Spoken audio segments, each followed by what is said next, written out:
Welcome to Suman TV. నేను మీ నవీన్. ప్రస్తుతం మనతో హోమియోపతిక్ ఎక్స్పర్ట్ డాక్టర్ చేతన్ రాజు గారు ఉన్నారు. హాయ్ సార్, నమస్తే అండి. నమస్తే సార్.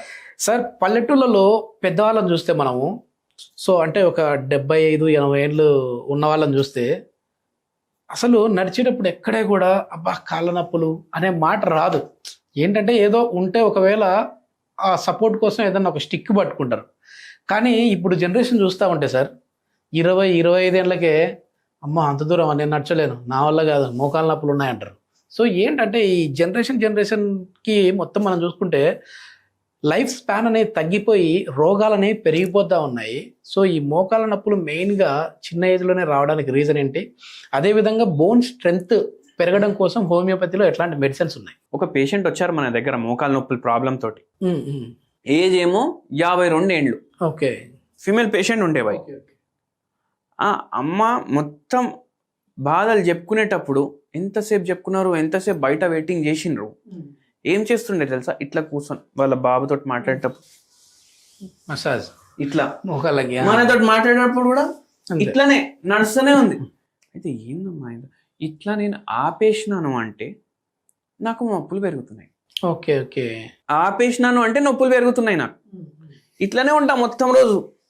ఇదే నా పని. టీవీ చూడడం, ఇది చేయడం, ఛానల్ మార్చడం, ఇది చేయడం. అది ఆపితే నాకు నొప్పి పెరుగుతుంది. గ్రేడ్ 3 ఆస్టియోఆర్థరైటిస్ ఉండే. Okay okay.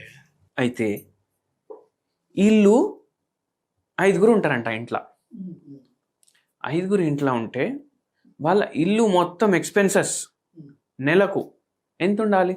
మినిమం తక్కువ అన్న ఒక 15-20 వేలు అనుకోండి. 20 అంటే అన్ని రావాలి. పిల్లలు, బట్టలు, మళ్ళా పుస్తకాలు, తిండి గిండి, బయటికి పోవడం, ఇంటికి రావడం, కార్ ఖర్చు, బస్ ఖర్చు అన్ని మొత్తం కలిపి 1 లక్ష వస్తాయి కదా. వాళ్ళకు 15 లక్షలు అవుతుందంట. 15 లక్షలు. వాళ్ళ లైఫ్ స్టైల్ ఎట్లా ఉంది బై? పెద్ద ఇల్లు. మనం పెట్టుకునే దాన్ని బట్టి సార్. ఎందుకంటే ఇప్పుడు 20,000 జీతం సంపాదించేటోళ్ళు కూడా 15,000 ఖర్చు పెట్టుకుని 5,000 మిగిలించుకుంటా ఉన్నారు. ₹1,00,000 వచ్చేటోడికి సరిపోవట్లేదు. అయితే ఏంది, వాళ్ళు రెగ్యులర్ అయిపోయారు, జర తగ్గినాయి వాళ్ళకు. అయితే అప్పుడు ఓపెన్ అప్ అవుతారు కదా పేషెంట్లు, జర ఫ్రీ అవుతారు. ఇంటికి ఇంటీరియర్లకు 8 కోట్లు పెట్టిరంట. 8 కోట్లు. 8 కోట్లు అంటే ఒక బండ ఈ గోడకు పెట్టాలంటే ఆయన ఏడికో జపానో జర్మనీకి పోయి అక్కడ నుంచి తీసుకొని వస్తారు, పెడతారు. అంటే ఇప్పుడు షాక్ కదా మనిషి. అయితే ఇప్పుడు వాళ్ళు ఏదైతే బండ వేసిరు కదా ఇంట్లో, మళ్ళీ వాళ్ళు ఇల్లు బట్టి కూడా ఒక 7-8 ఏళ్ళు అయింది. బండ వేసిండ్రు కదా ఇంట్లో, ఆ బండ కూడా ఇంపోర్టెడ్ బయటికి వెళ్ళి మళ్ళీ వెట్రిఫైడ్. అంటే ఎంత షైనింగ్ ఉంటుంది, గ్లాస్ లాగా ఉంటుంది. ఓకే, గ్లాస్ లాగా ఉంటుంది. ఇప్పుడు వీళ్ళు ఉంటున్నారు దాంట్లో. నాకు అర్థమైందంటే అట్లాంటి బండల మీద నడిచినా కూడా మోకాళ్ళు అరిగిపోతాయి. కరెక్ట్ అన్నారు మీరు. ఇప్పుడు వాళ్ళకు ఎట్లా అంటే పూజా గదిలో చెప్పులు వేసుకొని పోవద్దు, వంట గదిలో చెప్పులు వేసుకొని పోవద్దు. అది వాళ్ళు మెయింటైన్ చేస్తున్నారు. లేడీస్ ఏం చేస్తారు? వంటలు ఎంతసేపు చేస్తారు రోజు? నిలబడి చాలాసేపు చేస్తారు. మార్నింగ్ ఒక 1.5 గంట చేస్తారు, మధ్యాహ్నం ఒక గంటన్నర, మళ్ళా నైట్ ఒక గంట 4 గంటలు అయితే నిల్చొని ఉండాలి కదా బండరాయి మీద. ఖచ్చితంగా. ఇప్పుడు మీరు ఒకటి గుర్తు చేసుకోండి, మీ నాయన వాళ్ళ నాయన, మీ తాత ఎంత స్ట్రాంగ్ ఉంటుండే. అవును. మా నాయన వాళ్ళ నాయన కూడా ఫుల్ స్ట్రాంగ్, పత్తడిపోటు బాడీ ఉంటుండే వాళ్ళది. ఊరికాడ అన్ని పనులు చేసుకుంటా, ఎంత సౌకారు ఉన్నా, ఎంత గరీబుడు, సేమ్ లైఫ్ స్టైల్ ఉంటుండే వాళ్ళది. ఇప్పుడు ఇంటికాడ లోపట బండరాయి ఉంటుండే, ఈ టైల్స్ అయితే ఉండకపోతుండే కదా. అవును. మళ్ళా ఇప్పుడు ఈ టైల్స్ ఉంటాయి ఇంటికాడ అందరు. ఆ టైల్స్ అంటే అంత మీరు ఎంత ఎదిగితే, ఎంత డబ్బు ఖర్చు పెట్టి ఏదైనా లగ్జరీ అలవాటు మనం చేసుకుంటే మనకు అంత రోగాలు వస్తాయి. ఇప్పుడు ఈ బండరాయిలు ఊర్లో ఉంటాయి, వాళ్ళకి మోకాళ్ళ నొప్పులు తక్కువ ఉంటాయి. మీకు గమనించండి. నిజమే. ఎందుకు? మనం దాని మీద నిల్చున్నా నడుస్తున్నా మనకు ఫిజియోథెరపీ అవుతుంది. మనకు ఆర్చెస్ ఉంటాయి మన ఫీట్లా, అంటే పాయింట్లు ఉంటాయి. Acupuncture points. అక్యుపంక్చర్ పాయింట్లు కాదు, మన బాడీ డిజైనింగ్ ప్రకారం పాయింట్లు ఉంటాయి. ఆ పాయింట్లు ఏం చేస్తాయి? ఏ కాడ ఎంత వెయిట్ పడాలి. Okay okay. దేవుడు అట్లా డిజైన్ చేసిండు మన బాడీని. మనం ఏం చేస్తాం? ఇట్లా పాలిష్ బండలు వేసుకొని టైల్స్ అనే దానికి పేరు పెట్టి, వెట్రిఫైడ్ అని పేరు పెట్టి, అవి టెంపరేచర్ కూడా దాన్ని చక్కగా ఉండదు. ఇప్పుడు మన బండరాయి ఉంది అనుకో, అట్మాస్ఫియర్ టెంపరేచర్ ఎట్లుంది ఆ బండరాయి టెంపరేచర్ కూడా జర సిమిలర్ ఉంటుంది, అనివేరి ఉంటుంది దాని సర్ఫేస్ కూడా. ఇక్కడ చలికాలంలో మరీ చల్లగా అయిపోతాయి, వేడి కాలంలో ఇంకా వేడిగా అయిపోతాయి ఈ వేరేవి కొత్తవి. అయితే దానివల్ల కూడా మన వెయిట్ డిస్ట్రిబ్యూషన్ ఎట్లయితే ఉండాలి పాదాలకు అది చేంజ్ అయిపోతుంది.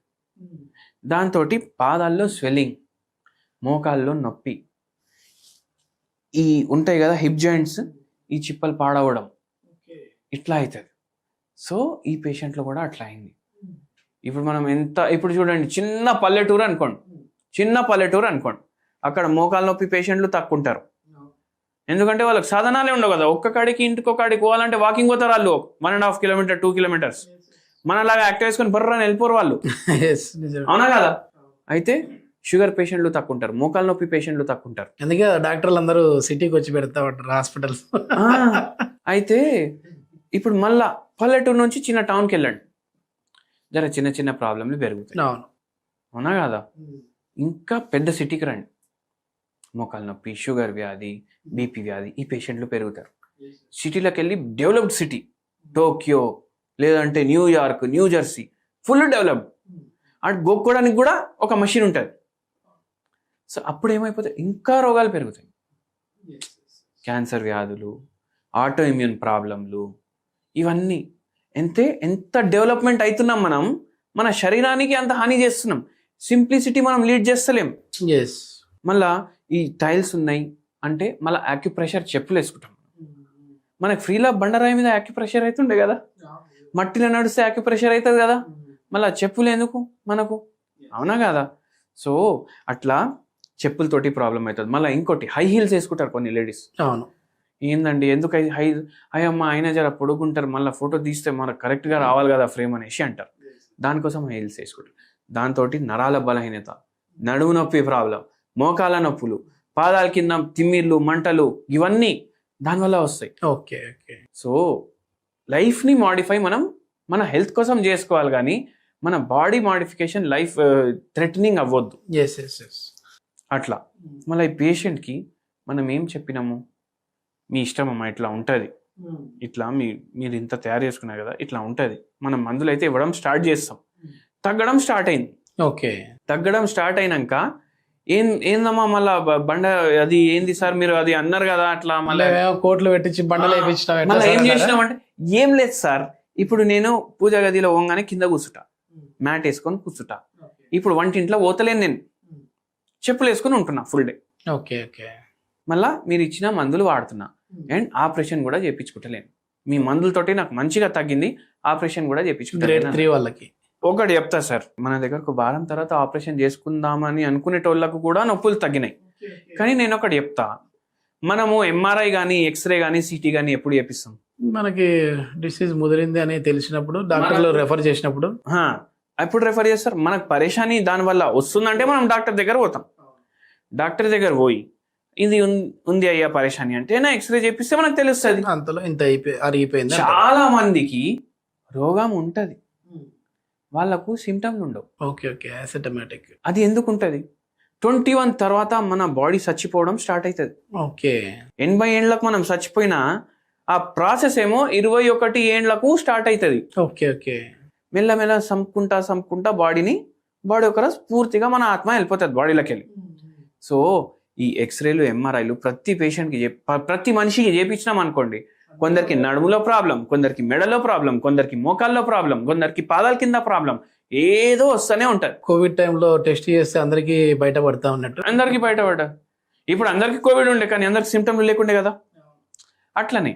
సో మనం main symptoms first తగ్గించేయాలి.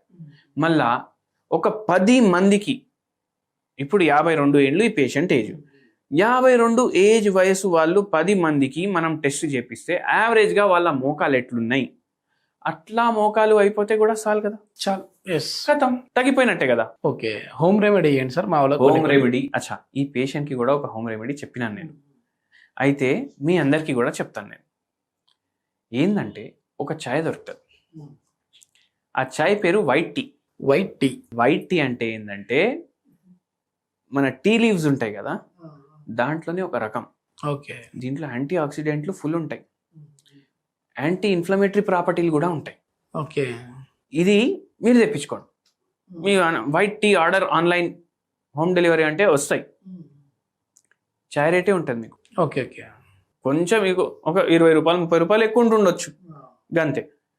Green tea ఉంటుంది కదా, గ్రీన్ టీలో హెల్త్ బెనిఫిట్స్ ఉంటాయి కదా, దాంట్లో ఎన్నో తరాలు ఎక్కువ హెల్త్ బెనిఫిట్ దీంట్లో ఉంటుంది వైట్ టీలా. Okay okay.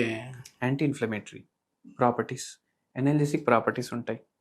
అండ్ వీటితోటి మోకాల నొప్పుల్లో జర రిలీఫ్ ఉంటుంది, మీకు రిలీఫ్ మాత్రం ఉంటుంది. అయితే ఇప్పుడు గ్రీన్ టీ ప్రిపరేషన్ ఎట్లా చేసుకుంటారు? నార్మల్గా మీరు డికాక్షన్ తయారు చేసుకుంటారు కదా, గట్లనే తయారు చేసుకోవాలి. తయారు చేసేటప్పుడు ఇంత పసుపు కొమ్మ దాంట్లో దంచేసి వేసేయాలి, అది white tea. Okay okay. White tea మామూలుగా కూడా తాగొచ్చు మీరు, కానీ వైట్ టీ తయారు చేసుకునేటప్పుడు మీరు జర పసుపు కొమ్మ వేయండి దాంట్లో. యాంటీసెప్టిక్, యాంటీబయాటిక్, మళ్ళా ఎనర్జెసిక్, సో ఎన్హాన్స్ అయిపోతుంది. అది తాగి మీరు వచ్చి కమెంట్ చేయండి వారం తర్వాత ఎట్లా. నిజంగా చాలా మంచి ఇన్ఫర్మేషన్ సార్. ఏంటంటే మన లైఫ్ స్టైల్ అనేది ఏదో మనం టెక్నాలజీ వెనకాల పరిగెడుతూ మనం ఇంకా కొంచెం అభివృద్ధి పరంగా ముందుకు వెళ్తా ఉన్నాం అనుకుంటాం, కానీ బాడీని మాత్రం తగ్గించేసేస్తా ఉన్నాం, దాని పనితీరుని తగ్గించేసేస్తా ఉన్నాం, కాబట్టి ఈ రోగాలన్నీ వస్తూ ఉన్నాయి. ఎస్, థ్యాంక్ యూ అండి. Thank you.